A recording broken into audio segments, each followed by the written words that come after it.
Hello, I'm Linda Seith from The Layered Onion. Thank you for joining us. We will be listening to our amazing creators talk about their art and mental health. 48 million artists all over the world share this lived experience. The Layered Onion was formed to create a supportive community, allowing the creators to focus on their art, bringing their work from the shadows to receive the recognition and opportunities they deserve. Each podcast will feature an artist who talks about their creations and mental wellness. Art is healing. We hope these discussions will inspire you to appreciate the stories behind the creations and, more importantly, inspire your inner creator. Together, we can tackle the stigma surrounding mental health.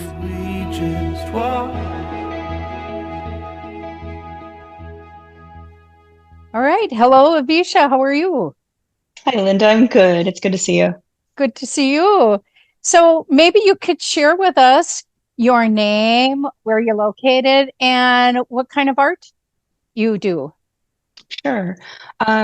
So my name is Avesha Michael, and I am currently located in Chicago.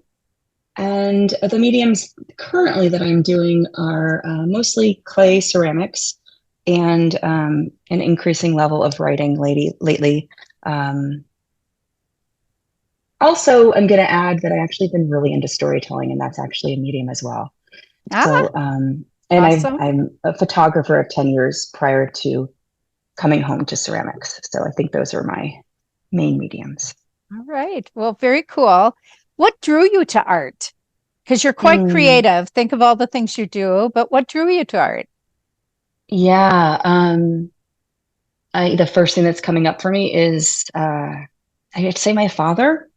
My father was a musician growing up and just all things creative. And he passed away this last August. And one of the things that I really realized in finding like boxes and troves of different art mediums is that he was a creative genius. He could not stop creating. And so I feel like I get that core creativity from him, even though I'd say that like specifically ceramics, when I was 8 years old, I took my first class that I found out recently my mom put me in. Mm. And that's my absolute first in all of. So a little of both, I'd say, but I'd say that under that, I think for me, the one thing that art that I'm drawn to is it's just this connector for me. I think it also connects me back to myself and it calms all my mental. I think it's just this real, sometimes I don't know how to talk about these things because it's such an organic process that I don't mentalize it, which is beautiful. Um, but I think I'm drawn to art probably similar to my father. I just need to create. Well, one thing I really noticed with your ceramics is I would call Mm, it functional art. yeah. And I have never, I purchased this, your spoon rest, and I was Oh so yeah. excited because it was flat and wide. And most spoon rests, they're asking you to sort of, navigate. You're cooking and you're putting it down, and it doesn't go quite in, and it spills. And I was so excited because it is you must cook, but it was such a wonderful find. So, can you talk a little Mm, bit about your approach to ceramics and this idea of functional art? mm. I'm going to go a little bit back to that organic process because for me, I will even talk about that spoon rest for just a quick second. I was not cooking. I was in LA. I had this lovely pottery studio in this community in Culver City, and for 8 years, and it was my absolute dream. But to go to the functionality of, take that piece, for instance, the spoon rest, that actually happened. Some of my most best sellers, some of my kind of most basic utilitarian kind of creations come from like an accident or a mishap. And I think I was making like, I forget, a little tiny, like a small plate or something.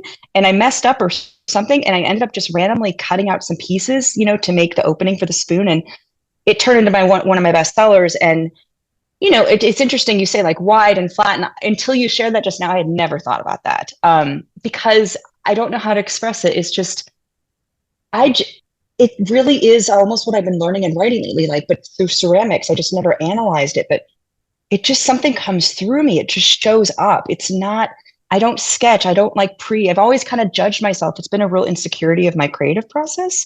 I'm not a huge sketcher. I'm not a huge, sometimes I'll get inspirations or ideas and I might write it down and take notes, but it's really in the moment for me. It just happens. And so, I don't know if that answers your question. I hope it does, but it's such an organic experience for me for the most Well, you part. need to know you're in my kitchen every day. I love that. Just love that. And I use it all the time. And Love it. it's such a great find for me to have this beautiful piece of art, but it's so functional. The other spoon rest I just kind of threw over to the side, and this is the one I adore. I can give you, I love that you use it as a spoon rest. I have to just give you one more tip since it's functional. It works as a great cover for a mug because the opening can kind of clear the handle part. So I love my coffee, and quick coffee a little bit ago, even though I'm obsessed with it. But I love my liquids hot. So yeah, it works as a great double function if you ever want to. Well, that's a good idea because right now I actually take a bowl and put on top. Okay. I'm telling you. I mean, I happen to be here on video with you, but I also started making little lids for cups covers. So I just wanted to give you that little insight. Well, thank you for that tip. I love it. So maybe we could turn a minute to the fact that you're also an amazing poet. And you had a piece, and I'm, for those in the shallot. And this particular shallot was really about using hobbies and activities for mental wellness. And your piece was called Feeding Beauty. And just now, after hearing you talk about your minimalist approach with ceramics, makes me appreciate how in some ways I see that same minimalist approach in your poetry, at least in this piece, where every word counts. There was no word that did not count. And so it's very powerful. And so do you think you would be willing to share this poem, and then we'll kind of talk about it? Sure, I'd be happy to. And I just have to say, Linda, I'm learning so much from you today. So I'm like this curiosity sponge. I feel like I'm always this little child still, as I just turned 49 last week, but I just love it because I didn't know that about this poem until you shared that. So thank you. So this piece is called Feeding Beauty.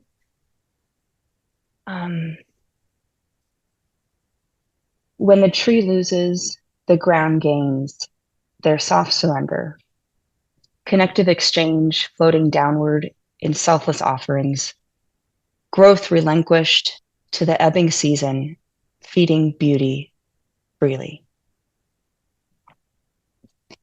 Every word counts. Every word. And that is just a rare talent, Avesha, to have that. I don't know. It's just a rare talent. My favorite book is All the Light You Cannot See. And every word counts in that book. Oh, note taken. And that's how I feel about this poem.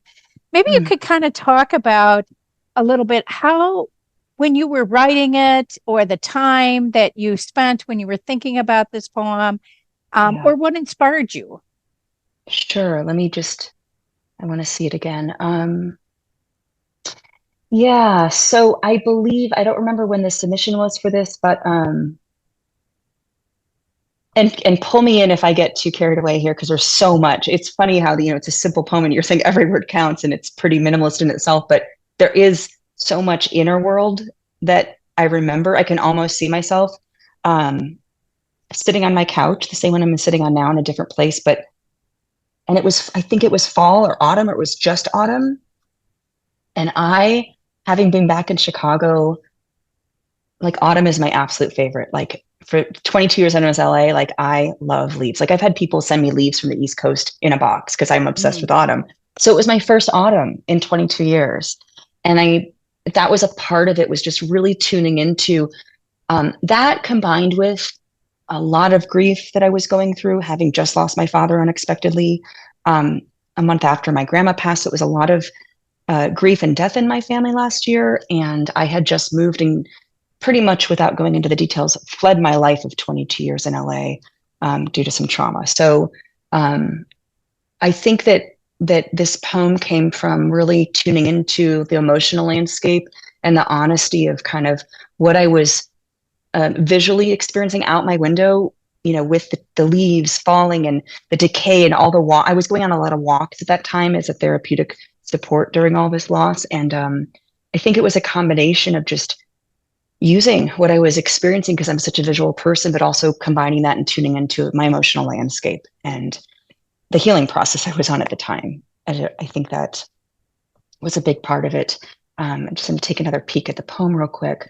Well, the one that really just, please, I don't know, it sort of hits me is what the tree loses, the ground gains.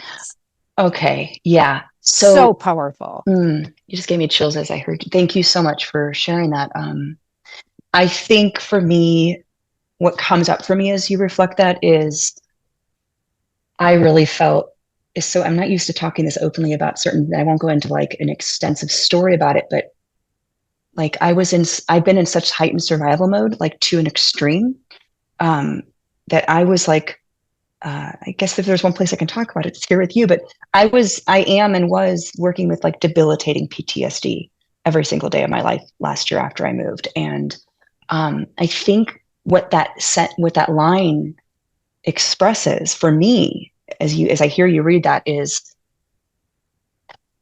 the process I was going through when I wrote this, and that I still am, of kind of shifting that consciousness of like, not from victim to like, but like using everything. And also in that process where I wasn't on the other side, and I'm still not on the other side of the severe trauma that I went through that led me to leave and come to Chicago, but to use it all, that there's all an interconnectedness, and that the leaves fall and they lose, and then the ground can use that. Like, it doesn't go for naught. Everything is utilized if you can allow it to. And I don't know if that makes sense what I just shared, but I think that was like a mirror of what the journey that I've been on in trying to be with the pain, not ignore it like I have my whole life and escape and numb out, but like really look and feel and be with even the pain, the depth of the pain, the depth of the trauma, and how that can translate into transformational experiences. And it's almost like being into gardening so much now, like the composting experience almost, and the whole gardening experience. But I think that's how I was experiencing the leaves as I would see them on the ground. It feels like a death. It is a death in one form, but then it's also utilized as nutrition and as everything else for that next stage. I don't know if that makes sense. I hope it does. Absolutely. Like. Absolutely. And, to stay with our gardening metaphors, I mean, obviously for years and years, people would take down their perennials, or they'd trim or whatever, and then they would take, and, now, and this is something I've been doing for a long time, but you just actually put it back around so that it acts as compost. But it's really a way to provide some nutrients and some opportunity, as you say, for further growth from what is lost in one part, but really gained in another. I couldn't get over those words because they just really resonated with me. And I think the other one is the idea of selfless offerings. And I think this idea of this connective exchange floating downward, and then having what's going on between the leaves falling and then the regeneration of being a selfless exchange. Maybe you could talk about that, because it is selfless, obviously, from tree leaves. Yeah. But I think we often have a selfless approach to sometimes shedding, but we can't quite regenerate, Yeah, I'm going to take a peek again just to kind of, I'm such a visual person. uh, yeah, even interesting as I reread those few sentences, the floating downward too. It's such this graceful surrender almost, and the selfless exchange. I mean, I think at least what's coming up in this moment for me is if I take just the journey that I've been on just in the past year alone, and when I wrote this piece, when I think selfless, I feel like maybe it's not always conscious, right? Like my process isn't always this conscious, although I'm way too mental usually, but so there's so much going on, even in the moments when I don't think there's healing involved. And actually, sometimes it's really those moments when I am not actively trying to heal, or the things that I do that support me, like breath work has been a big part of my healing journey. And when you read that line, I actually, for some reason, breath work came up to me, because you're in like this shavasana position and you're using your life force, your breath, your energy, that's all you're using. And so it is this very selfless, natural process, but also kind of like a conscious, intentional process too. So I know that for some reason that visual came to me as far as just me being in that beautiful tool of breath work for me. Is there any parting advice you would want to give an artist that kind of shares our lived experience with mental health and, really working and using it for wellness? Yeah, I mean, that was just what came out. Use it. For me, I don't say this lightly. I really mean this, especially this last year and a half. Art has saved my actual life. No questions, hands down, especially this last year. Use it. I know that, it was another piece in another issue with the shallot that it was the first time I ever did any wall hanging sculptural that wasn't a functional hand thrown piece or, hand built piece. And that was at a time where I maybe was the first time in my life that I almost couldn't function because my PTSD was so severe. I was in so much pain after some severe trauma. And I remember sitting on the floor close to where I'm at right now talking to you, and that is what came out of it. So I guess my advice is use it. Like, show up, even if you don't think you can, even if it's, with zero expectations, just to be present, even if it's literally nothing's created, to show up in that moment, because there's so much unknown that can happen. And I don't want to bypass. I'm big on not bypassing things, but spiritually and mentally and emotionally. But the more that you can, I'd say, listen to that pain, listen to that voice, listen to all the things that surround mental health, right? And the challenges that we face individually and collectively. I'd say listen, and in any way you can, even if it's making a mandala out of leaves from a walk, or, it's whatever, use it. Give voice in whatever format and medium that is. Because boy, has it saved me and grown me. Great words of wisdom, and thank you for sharing. And I really just appreciate your honesty and your willingness to talk about some really hard things too. So thank you. Well, it's my honor. Thank you for having me today, Linda. Thank you for joining us today. It is an honor to talk with these amazing creators. You can see and read the artist's work in The Shallot, our journal of mental health, art, and literature, or on our website, thelayeredonion.com. Thank you. A little more